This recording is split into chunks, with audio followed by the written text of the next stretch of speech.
शुभविवाह या मालिकेच्या 28 फेब्रुवारीच्या भागामध्ये भूमी आता कपाटात जे आवरावर करत असते तेवढ्यात तिथे प्रशांत येतो आणि ताई काय चाललंय तुझं? सगळी दिवसभर कामच करत बसणार आहेस का? भूमी म्हणते प्रशांत तू नाही मला ओरडायचं. प्रशांत म्हणतो मी लहान असलो तरी चालेल, पण तुझी औषधं तू वेळेवर नाही ना घेतलीस तरी मी तुला ओरडणार. तुझ्या जेवणाआधीच्या गोळ्या घेतल्यास का? आत्ताच्या आत्ता त्या गोळ्या घे बरं. यावरती भूमी म्हणते अच्छा म्हणजे तू आता मला ऑर्डर देणार का? प्रशांत म्हणतो हो, तू जर का औषधांच्या बाबतीत हयगय नाही केलीस तर मी तुला ऑर्डर देणार. तितक्यात भूमी म्हणते मानसी कुठे आहे रे? म्हणजे मला मदत करायला आलीच नाही, जनरली ती असं काही करत नाही. यावरती प्रशांत म्हणतो अगं असेलच की इथे. यावरती भूमी म्हणते नाही रे, मला दिसली नाही ती. यावरती प्रशांत बाहेर बघतो तर मानसी नुकतीच येऊन बाहेर लॉनमध्ये रडत बसलेली असते. मग मात्र भूमी हे सगळं पाहते आणि म्हणते ही काय, मनू इथे बसते, मी मनूला बोलून येते. असं म्हणत ती आता मानसीकडे येते. मानसी रडत असते. भूमी म्हणते काय झालं मनू, सांग ना, माझ्यापासून काही गोष्टी लपवू नकोस. यावरती मानसी म्हणते ताई मला तुला खूप महत्त्वाची गोष्ट सांगायची आहे, मी एका मुलाच्या प्रेमात पडले. असं म्हणत ती आता भूमीला मिठी मारते आणि म्हणते ते प्रेम माझ्या हातातून निसटून चाललंय असं मला वाटतंय. यावरती भूमी म्हणते तू खरंच प्रेमात पडलेस? कोण आहे तो आणि तुला प्रेम निसटून जाईल असं का वाटतंय? यावरती मानसी म्हणते तो आहे ना अथर्व पटवर्धन. असं म्हणत आता मात्र इकडे मानसी अथर्व कोण आहे हे सांगते आणि सांगते की माझं त्याच्यावरती प्रेम आहे. यावरती भूमी म्हणते मग तू बाबांना का नाही सांगितलंस हे सगळं? मानसी म्हणते कसं सांगणार होते, 2 वर्षापासून आमचं अफेअर आहे, पण गेलं 1 वर्ष तू आजारी आहेस. या परिस्थितीमध्ये बाबांना मी कसं सांगणार होते? आणि या सगळ्या प्रसंगामुळे खूप वेळ निघून गेला आणि मग माझं प्रेम त्याला मला असं वाटतं निसटून तर नाही न जाणार, कारण त्याने त्याच्या घरच्यांना पण सांगितलं नाही, कारण त्याच्या घरच्यांना सांगितलं तर आपल्या घरच्यांना समजेल. यावरती भूमी म्हणते तू काळजी करू नको, मी बाबांबरोबर बोलून घेते. असं म्हणत ती मानसीला जवळ घेते आणि आता बाबांसोबत बोलण्यासाठी आत जाते. तोपर्यंत मानसी फोन लावून आकाश जिजू माझ्या वतीने मी जे काम दिलं होतं ते पूर्ण केलंय असं रिपोर्टिंग करते. मग मात्र भूमी येते. बाबा तुमच्याशी थोडा वेळ बोलायचं आहे. त्यावरती माधवराव म्हणतात बोल ना, काय बोलतेस? भूमी सांगते आपली मनू प्रेमात पडले. माधवराव म्हणतात काय, मनू प्रेमात पडले आणि मला माहीत नाही आहे? यावरती भूमी सांगते बाबा गेली 2 वर्ष तिचं अफेअर चालू आहे. माधवराव आता ॲक्टिंग करत म्हणतात अच्छा मग तिला हे मला सांगावंसं नाही का वाटलं? भूमी म्हणते बाबा कशी सांगणार होती ती? म्हणजे बघा ना, जर मी इतकी आजारी आहे त्या सगळ्यात ती कशी बोलणार होती? म्हणून तिने काहीच सांगितलं नाही आणि त्यामुळे मुलाकडच्या घरच्यांना पण सांगितलं नाही. माधवराव म्हणतात काय नाव काय आहे मुलाचं? यावरती भूमी म्हणते अथर्व पटवर्धन. इकडे निलांबरी म्हणते लवकरात लवकर होऊ दे सगळं पुन्नो, म्हणजे तुला तुझ्या घरी तरी जायला मिळेल. यावरती माधवराव म्हणतात काय तुमच्या दोघींचं चाललंय तरी काय? यावरती आता मात्र निलांबरी म्हणते नाही नाही, म्हणजे मनू असं काही करेल असं वाटलं नव्हतं ना. माधवराव म्हणतात हो, प्रेम होतं, प्रेम हे होतं मनापासून असेल ना प्रेम एकमेकांवरती की मात्र नितांत एकमेकांची साथ दिली जाते. तू काळजी करू नकोस बाळा आणि मानसीला सांग आपण तिला सपोर्ट करूया, तिचं प्रेम पूर्ण करण्यासाठी आपण प्रयत्न करायचा आहे. तू कसलीही काळजी करू नकोस बरं, सगळं काही ठीक होईल. असं म्हणत माधवराव भूमीला आश्वासन देतात की काहीही झालं तरी मी मानसीचं लग्न लावून देईन त्या मुलासोबत. मग मात्र आता देसाईंच्या घरातून रितसर मागणीसाठी आमंत्रण दिल्याचं नाटक केलं जातं की पटवर्धनांना घरी बोलवले लग्नाची बोलणी करण्यासाठी. असं रितसर खोटं खोटं आमंत्रणाचं नाटक केलं जातं. इकडे आता भूमी झाडांना पाणी देत असते. झाडांना पाणी देत असताना मात्र आता भूमी खूप खुश असते. छानपैकी तयार होऊन भूमी झाडांना पाणी देत असते. इकडून तिकडून पाण्याचा पाईप उडवत असते. मध्येच तिला भिजण्याची लहर येते. छानपैकी भूमी भिजते आणि या सगळ्या गडबडीत तिचा तोल जात असतो. तिचा तोल ज्या वेळेला जाणार तितक्यात तिथे आकाश येतो. आकाश तिथे येतो आणि पडणाऱ्या भूमीला सावरतो आणि एकटक तिच्याकडे पाहतच बसतो.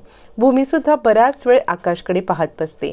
म्हणजे आत्तापर्यंत आकाशचा राग करणारी भूमी तो राग क्षणभरात विसरून जाते.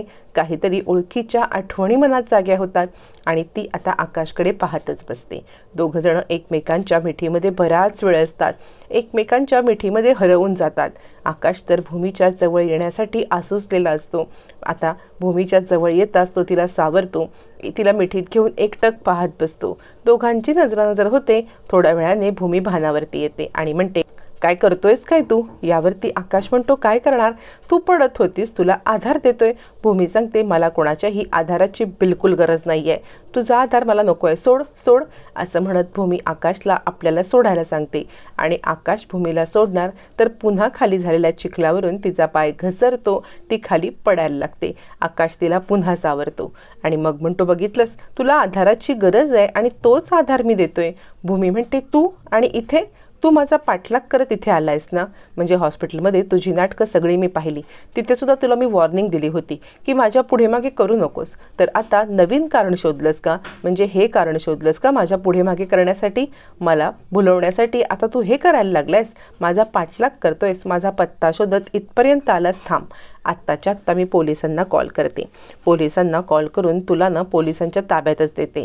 यावरती आकाश म्हणतो ऐकून तरी घे, मला जे काही बोलायचं ते ऐक. भूमी म्हणते नाही नाही, तुझं म्हणणं मला काही ऐकायचंच नाही आहे, तर तुला ना मी आता पोलिसांच्या ताब्यातच देणार. थांब, मी पोलिसांनाच कॉल करते. कुणाच्याही घरी उठसूट जातोय, पाठलाग करतोय, घर शोधतोय आणि दुसऱ्याला येऊन त्रास देतोय, थांब पोलिसांना देतो. यावरती आता आकाश म्हणतो अगं ऐक ऐक, पण भूमी काही ऐकायला तयार नसते. मग आकाश भूमीच्या तोंडावरती हात ठेवतो आणि म्हणतो कधीतरी पुढच्या माणसाचं सुद्धा बोलणं ऐकावं, मी काय म्हणतोय ते तरी ऐकून घे. अगं मी तुझा पाठलाग करत नाही आलेलो आहे, पोलिसांना वगैरे बोलवण्याची काहीच गरज नाही आहे, मी इथे आलेलो नाही आहे, मला तुझ्या घरून रीतसर आमंत्रण आलं आहे. यावरती भूमी म्हणते काय खोटं बोलतोयस तू, माझ्या घरून आणि तुला आमंत्रण शक्यच नाही, तू खोटं बोलतोयस, मी पोलिसांनाच बोलवते. यावरती आकाश म्हणतो असं काय करतेस, तुझ्या घरच्यांना विचार बरं, तुझ्या घरून मला रीतसर आमंत्रण आलं होतं म्हणजे ना तुझ्या बहिणीसाठी मानसीसाठी आमच्या घरामध्ये स्थळ सांगून आलंय ग, असं काय करतेस आणि त्यासाठी आम्हाला आमंत्रण आलं होतं म्हणून आम्ही इकडे आलोय. भूमीला आता काही कळत नाही, म्हणजे ज्या मुलावरती मनूचं प्रेम आहे तो अथर्व पटवर्धन याचा कोणी लागतो का आणि त्याच्यामुळे हा आलाय का, असा भूमी विचारच करत बसते. आणि माझ्या घरच्यांनी ह्याला बोलवलं, हा कसा काय त्या अथर्वचा घरचा, असा विचार करत असताना ती संशयित नजरेने पुन्हा एकदा आकाशकडे पाहते. हा नक्कीच खोटं बोलून मला भुलवतोय असं तिला वाटतं. त्यावरती आकाश म्हणतो अगं हो, तुझ्या घरून मला आमंत्रण आलंय आणि लग्नाची बोलणी करण्यासाठीच आम्ही इकडे आलोय. मग मात्र भूमी थोडीशी शांत होते. तोपर्यंत पाठोपाठ रागिणी येते. रागिणी आल्यावरती ती सांगते अगं भूमी तू इथे, म्हणजे खरंच वाटलं नव्हतं की पुन्हा आपली भेट होईल म्हणून. यावरती भूमी म्हणते अच्छा, म्हणजे तुम्ही रागिणी पटवर्धन, मी ज्या हॉस्पिटलमध्ये 1 वर्ष कोमात होते त्याच्या तुम्ही ट्रस्टी आहात ना, त्याच्या मॅनेजमेंटवरती तुम्ही आहात ना. खरंच मला तुम्हाला भेटायचं होतं, म्हणजे ज्या वेळेला मी हॉस्पिटलमधून बाहेर पडले ना तेव्हा मला तुम्हाला भेटता नाही आलं, या निमित्ताने तरी माझी तुमच्याशी भेट झाली. यावरती आता मात्र इकडे नाटक करत रागिणी म्हणते खरंच आहे, म्हणजे जग किती लहान आहे ना, मला पण तुला भेटायचं होतं, ही भेट अशी होईल असं मला वाटलं नव्हतं. म्हणजे मानसी ही तुझी बहीण आहे का? यावरती भूमी सांगते हो. यावरती रागिणी सांगते हो का, मग माझा मुलगा आहे. असं म्हणत रागिणी आता आपण इथे लग्नाची बोलणी करायला आलोय आणि अथर्व पटवर्धन हा माझा मुलगा आहे हे सांगते. भूमी सांगते या ना तुम्ही घरात या. आता भूमीला त्यांना घरात घेणं भाग पडतं. सगळ्यांना नमस्कार करून भूमी आता आपल्या घरात घेते. तोपर्यंत आजी समोर येते. आता आजी भूमीला ज्या वेळेला पाहते तिच्या डोळ्यातून अश्रू येतात, कारण इतक्या दिवसांनी ती भूमीला भेटत असते. आत्तापर्यंत सगळेजण भूमीला भेटून गेलेले असतात, पण आजीची ही पहिलीच भेट असते. म्हणजे आजी भूमीला बरं झाल्यापासून पहिल्यांदाच पाहत असते, पण भूमीला आजी काही आठवत नसते. मग आजी घरात जायच्या आधी भूमीच्या जवळ येते, तिच्या तोंडावरून हात फिरवते. भूमीला काहीच कळत नाही की या तर मला पहिल्यांदा भेटतायत, मग इतक्या माझ्यासाठी भाऊक का बरं झाल्यात ह्या, असा विचार करत भूमीच्या डोळ्यात पाणी येतं. आजी तिच्या तोंडावरून हात फिरवते, तिला अंजारते, गोंजारते. मग सगळेजण आतमध्ये लग्नाची बोलणी करण्यासाठी येतात. आता लग्नाची बोलणी झाल्यावरती आकाश सांगत असतो म्हणजे आमच्या अथर्वला तुमची मानसी पसंत आहे, आमचा अथर्व तुम्हाला सगळ्यांना पसंत आहे का? नीलांबरी सांगते हो तर काय, म्हणजे इतका श्रीमंत मुलगा कोणी नाकारेल का? इतका श्रीमंत मुलाला आम्ही नाही नाकारू शकत, आम्हाला हे स्थळ पसंत आहे. यावरती आकाश म्हणतो अथर्व तुझं आता सगळ्या अडचणी संपल्या, तुला कोणत्याही पद्धतीने अडचण नाही आहे. आता मात्र लग्नासाठी ग्रीन सिग्नल मिळाला आहे. पण भूमीला हे मान्य नसतं.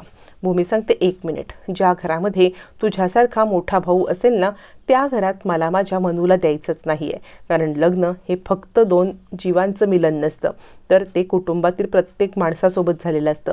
त्यामुळे कुटुंबातला एखादा जरी व्यक्ती असा विक्षिप्त असेल तर त्या घरात मला माझ्या मनूला द्यायचं नाही असं म्हणत आता इकडे भूमीने घेतलेला पवित्रा वेगळाच असतो. मग आकाश तिला समजवतो, हे बघ तुझा राग माझ्यावरती आहे ना, मग त्या रागामुळे तू अथर्व आणि मानसी यांना वेगळं का करतेस? तर तू माझ्यावरचा राग माझ्यावरतीच काढ, मला जी द्यायची ती शिक्षा दे, पण या दोघांना वेगळं करू नको.